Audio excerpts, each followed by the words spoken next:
Monarchs basically get the tribute fodder that they needed, not exactly what they deserved. Unfortunately, it's not in the TCG. Are we going to get this shit? Nobody knows. All the Vassal's effects prevent you from special summoning monsters from the extra deck for the rest of the turn. So you can special summon stuff from the extra deck before you activate the Vassal's effect, but after that you cannot. But you're playing Monarchs, you're probably not doing that anyway, so it doesn't really bother you. Mithra the Thunder Vassal. Of course I had to review the bitch first. Not just because it was first in the list. Mithra basically gives your opponent a token. Works with Stormforth and Soul Exchange and Zabor the Mega Monarch, since the token is a light monster. The secondary effect is if it's used as a tribute, you can tribute summon again. If you got two Monarchs, you summon Mithra, give your opponent something, you tribute Mithra for the first Monarch, you get to tribute that same Monarch or use Stormforth or Soul Exchange for the other one. Preferably Stormforth because you can attack. In my opinion, she's the best one out of the bunch. Berlings, the Firestorm Vessel. You can discard one card, special summon this card from your hand.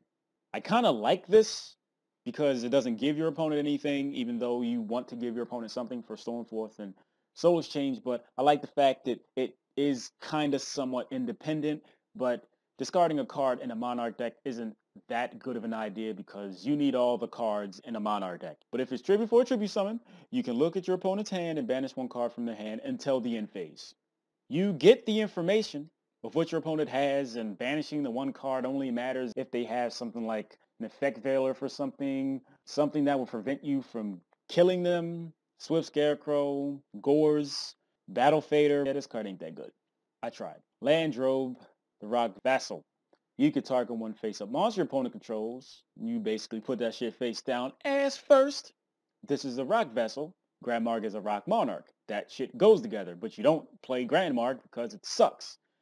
You just put shit face down if it happened to have an effect that hurts you, or you just do it because they had a monster and that's how you summon Landrobe.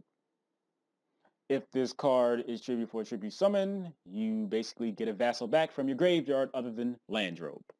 Hopefully there's a Mithra in there. Garum the Storm Vassal.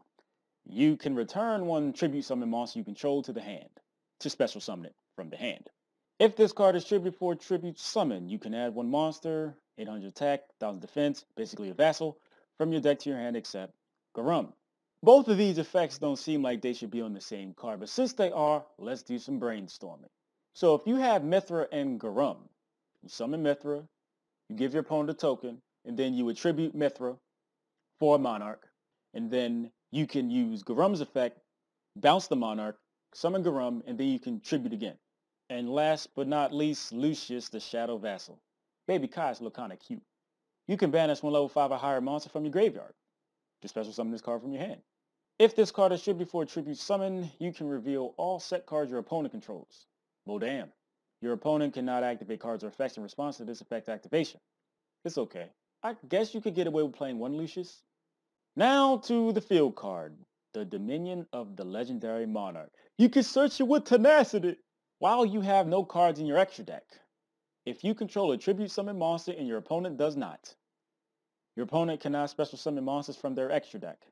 If a tribute summon monster you control attacks an opponent's monster, it gains 800 attack during damage calculation only.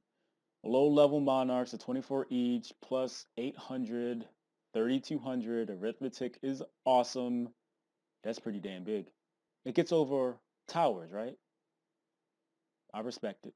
Once per turn, you can reduce the level of one monster in your hand that has 2800 attack and 1000 defense by 2. You can search this with tenacity, but you'll already be searching Stormforth and, was it Return? No, March of the Monarchs. But I guess you could probably just play one. If you happen to get this out in the setup and whatever, and your opponent can't special summon from the extra deck, that's really nice and all, but it's pretty easy to get this off the board and get that monster off the board unless you have March out. But overall, this card, as much as I would want to try to use it, it probably is too much trouble. Monarchs got Mega Monarchs, little motherfuckers. They got a Soul Exchange themed version. They got Monarch Spell and Trap Searcher. They got their own little fucking vassals. They got a lot of stuff, and now they have a field card.